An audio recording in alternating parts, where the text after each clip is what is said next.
আমি বেগম জিয়াকে সরাসরি দেখেছি 2008 সালের নির্বাচনের পূর্বে, যখন তিনি আমাদের আমাদের জেলা নোয়াখালীতে গিয়েছিলেন। তখন আমি ফেনীতে দেখেছিলাম।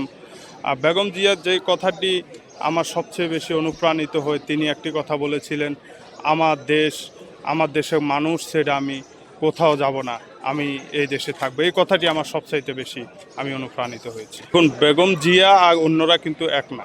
কারণ অন্যরা যারা সবসময় সুবিধা চায়, নিজেরকে সবসময় ভালো একটা পরিবেশে রাখতে চায়, তারা সবসময় সুবিধা খুঁজে, যখন যে ইচ্ছা তাই করে। কিন্তু বেগম জিয়া কিন্তু সেরকম সুযোগ ছিল। বেগম জিয়াকে তো প্রস্তাব দেওয়া ছিল যে আপনি দেশের বাইরে চলে যান, আপনি বিলাসী জীবনযাপন করতে পারবেন, আপনার কারাবরণ করা লাগবে না। কিন্তু তিনি কি বলেছেন? তিনি বলেছেন, আমি এই দেশের মানুষকে রেখে আমি কোথায় যাব, এই দেশের মানুষের জন্য আমি দাঁড়াবো। এটি হচ্ছে বেগম জিয়ার মূল স্পিরিট। এবং এই বাংলাদেশের মূল স্পিরিট আপনি গতকালকে জানাজায় দেখেছেন, কোটি কোটি মানুষ এসেছে, নিজের পকেটে টাকা খরচ করে এসেছে। আমরা এসেছি রাত দিন, আমরা মানুষ কান্না করেছে। কেন?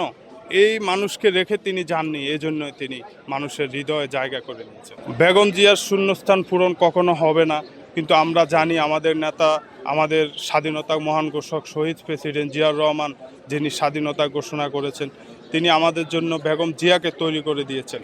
এবং বেগম জিয়া আমাদের জন্য তারেক রহমানকে তৈরি করে দিয়েছেন। তিনি অনেক পরিপক্ক, তিনি ইতিমধ্যে মানুষের মন জয় করে দিয়েছেন।